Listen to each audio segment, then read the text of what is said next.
Hello, everyone. My name is Roderick D. Talley, and I'd like to welcome you all to our book review number 7, the first one of the new year 2020. First off, I want to say that I hope you all had a really blessed holiday season. I know the holidays are sometimes usually the most depressing times for some people out there.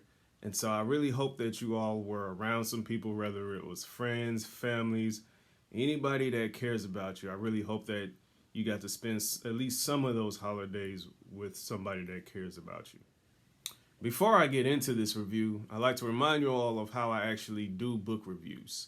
First of all, I only give positive feedback on these reviews because one, there's really no wrong way to write. And I want to make sure I keep encouraging writers to write and express themselves in the best way that they know how. And number two, there's already enough critics in the world. And so I'm here to do the opposite and continue encouraging my fellow writers and my fellow artists. Now, without further ado, I'd like to introduce the next book that we'll be reviewing. And it is The Purpose Driven Life by Mr. Rick Warren, or should I say Pastor Rick Warren.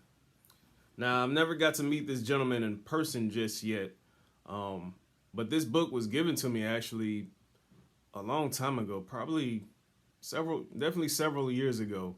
I believe it was one of my good friends that gave it to me, and I only read it a little bit at first. I actually took notes and everything, but for some reason I stopped. But I picked it back up. I kept it over these years, and I picked it back up, and I actually started back reading it at the right time. I just started the whole thing over, and I have been truly blessed by it. In general, this is a 40-day devotional / guidebook that'll help you realize what God's purpose is for your life specifically, both while you're on earth and after you leave this earth. And he presents a lot of great points in this book. A lot of them. I mean, hundreds of great points in this book.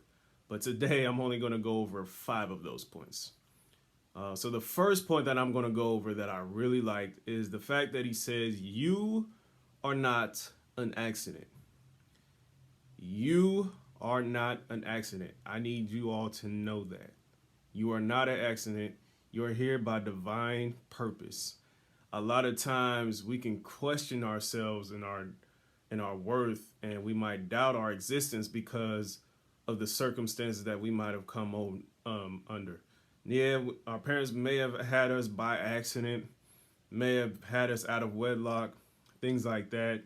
But trust me, you are not by accident. God specifically designed you and planned for you to be here. You have a true purpose, a meaningful purpose in life.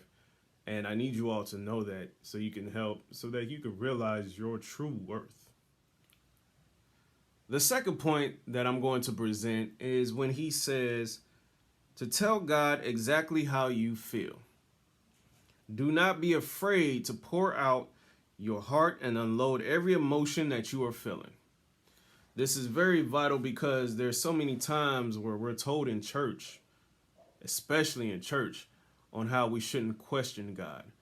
And we shouldn't necessarily doubt God. I mean, although it's the nature of our flesh to doubt him at times. But questioning him is is something that God actually welcomes.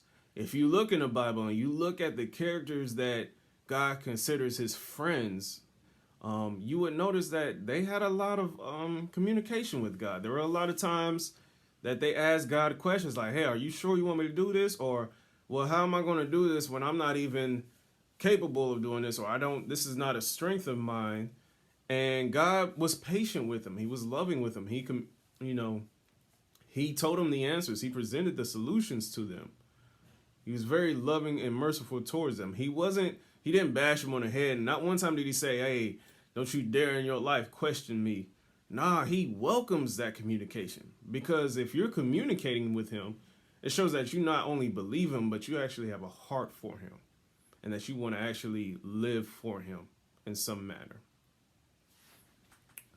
So the third point that I really like that he presents in this book is the part when he says that Satan loves detached believers, unplugged from the life of the body of Christ, isolated from God's family, and unaccountable to spiritual leaders because he knows that they are defenseless and powerless against his tactics. This is something that hit home to me because at the time I was reading this book, at the time I read that specific chapter, I was actually dealing with that. I had been out of church for several months, and it was, I could feel the effects of it. Like I wasn't going through no real tough times or nothing, but it just felt like I was missing something. I was still going out doing events. I was still trying to go out and talk to people about Jesus and, share my gift and go to open mics and try to share love to people. But it was just like something was missing, and I could feel it, and I could tell in the way I reacted to some situations. Like I didn't react to certain situations the way that a man of God should. And I was telling my wife this same thing, like, hey, honey, we got to get back in church because something's just not there. And he really makes a good analogy in his book when he says that think of it like the body, like a human body. We have a lot of organs in our body, but if they're like detached from the body, they're not going to last too long by themselves. It's when they are attached to the body and they're working with other organs to make the body do great things, where that's when we'll actually make a real impact in the world. And so I encourage you all to really get connected with the church with a positive mindset. There is no perfect church. I'm sorry, every church is going to have its issues. But if you got some people at a church that are actually loving on you and they look forward to seeing you and want to spend a little bit of time with you and get to know you, hey, spend time with that church, man, because, stay connected, because those people that love God, they're going to help you, especially when those, during those times that you'll be going through some real tough trials. The fourth point that he presents that I really liked is when he states that you must make a counterculture decision to focus on becoming more like Jesus. Otherwise, other forces such as peers, parents, co-workers, and culture will try to mold you into their image. This is something that I experienced firsthand, especially in our African American culture.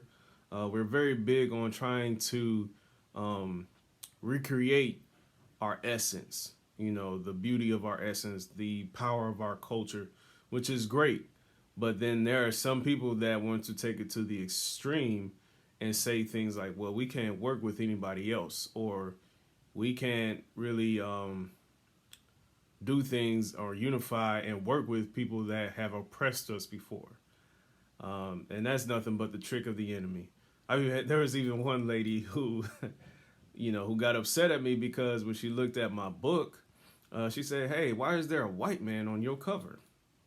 And so I simply explained to her, well, this book actually goes, it's to help people of all races. This isn't about a racial or cultural thing. And she immediately, left my table and, kind of discussed it. But it's important. It is very important that you do not allow people's cultural preferences to dictate how you're going to carry your life and how you're going to carry your Jesus, how you're going to carry on throughout your journey, especially when it comes to following Christ. Because Christ, he expresses love. He's about having unity amongst everybody. He made us all different and unique for a reason. Yeah, we have some similarities, but he made us unique for a reason and different from each other because he wants us to look past our differences and love on us just like he loves on us. And the final point that I'm going to go over is when he states that money has the greatest potential to replace God in your life. More people are sidetracked from serving by materialism than anything else. And he brings out a couple of great points in this statement right there. First of all, we all see how society really boasts the importance of money and try to glorify people with a lot of money, or try to glorify the journey to getting money as if that's the most important thing in our lives. But we really tend to forget, where the money came from in the first place. And number two, this is in a chapter where he's, really going over serving. And so we tend to put service on the back burner. Like, to have a heart to serve is not a noble thing. Our society tends to define success as how many people can serve you. And we have it backwards. We need to be doing it the opposite, to where how many people can we be of service to. Those are the best leaders. If you look back on some of the best leaders and some of their best qualities, it was the fact that they were looking to serve people and to be of assistance to other people. Jesus was the King of Kings, yet he washed his own disciples' feet. I mean, that should tell you something. The King of Kings was over here washing his people's feet, his servants' feet, his followers' feet. And so that should tell you something as far as how important serving, having a heart to serve is.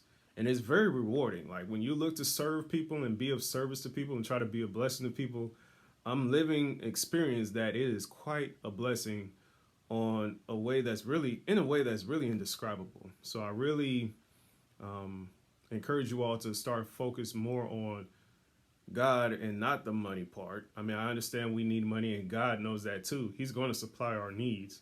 And also trying to work towards having a heart of service. Trying to be a servant for not only our communities and our families, but for the family of God as well. So there are quite a few places where you can find this book. It's a very well-known book. It's been out for a while. One of the places is zondervan.com, and you can also find it in various bookstores and various major platforms, including Amazon, Barnes & Noble, and Books A Million. Just keep in mind, though, that this copy that I have is actually the 2002 edition, and I guess the updated versions are what are available on these websites. They look quite different from what this is, so just keep that in mind. I'd like to thank you all for tuning in, and until next time, God bless each and every one of you. I would like to thank the wonderful Miss Shalonda McFarlane for allowing me to use her music. Make sure y'all check out her album, available now on Amazon. Here at RD Tally Books Publishing, we are doing several things to help other writers and artists achieve the goals that they have set forth for themselves. If you'd like to view any more information, or if you have any specific question as to how we could be of assistance to you, feel free to visit our website at www.rdtallybooks.com, or you can email me directly at roderickTally@gmail.com.